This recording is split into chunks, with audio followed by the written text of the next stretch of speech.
പീരുമേട് പാമ്പനാർ കല്ലാർ പ്രദേശത്ത് കാട്ടാന വീണ്ടും ഇറങ്ങി കൃഷി നശിപ്പിച്ചു. വനാതിർത്തിയോട് ചേർന്ന പ്രദേശത്തെ നിരവധി പേരുടെ കൃഷിയിടത്തിൽ ആന കയറി കൃഷികൾ നശിപ്പിച്ചു.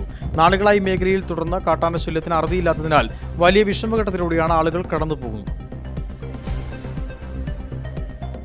പാമ്പനാർ കല്ലാർ മേഖലയിൽ താമസിക്കുന്ന പീരുമേട് ഗ്രാമപഞ്ചായത്തംഗം എ രാമൻ, സ്വാമി, നന്ദമേലിൽ ബിനു, കല്ലാർ പുതുവലിൽ സുധീഷ് ബാബു എന്നിവരുടെ കൃഷിയിടത്തിൽ കഴിഞ്ഞ ദിവസം രാത്രി കാട്ടാന കയറി ഏലച്ചെടികളും വാഴ, കൊടിയടക്കമുള്ള കൃഷിവിളകൾ നശിപ്പിച്ചു. കൃഷിയിടത്തിൽ സ്ഥാപിച്ച കയ്യാലകളും തകർത്തു. കല്ലാർ പ്രദേശത്ത് കഴിഞ്ഞ ഏതാനും മാസങ്ങളായി കാട്ടാന ശല്യം രൂക്ഷമായിരിക്കുകയാണ്. ഏലം, വാഴ, പന, തെങ്ങ് തുടങ്ങിയ കൃഷികളാണ് ആന ചവിട്ടി നശിപ്പിക്കുന്നത്. നിരവധി കർഷകരുടെ കൃഷികളാണ് ഇതിനോടകം കാട്ടാന കയറി നശിപ്പിച്ചത്. ഈ ഇപ്പം 4-5 വർഷമായി ഇവിടെ ഈ ആനശല്യം തുടങ്ങിയിട്ട് രാവും പകലും എന്നൊക്കെ പോലെയുള്ള സന്ദർഭത്തിലാണ് വരുന്നത്. ഒരു കൃഷി പോലും ചെയ്യാൻ പറ്റാത്തൊരവസ്ഥ. വാഴയൊക്കെ പറിച്ചിട്ട് ഇപ്പോൾ കണ്ടു കാണുമല്ലോ.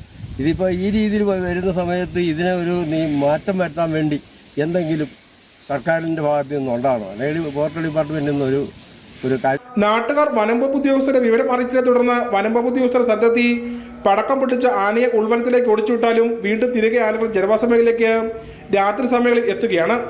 ആനയെ കൂടാതെ കാട്ടുപോത്ത്, പുലി, കടുവ, കരടി അടക്കമുള്ള വന്യജീവികളുടെ സാന്നിധ്യവും മേഖലയിലുണ്ട്.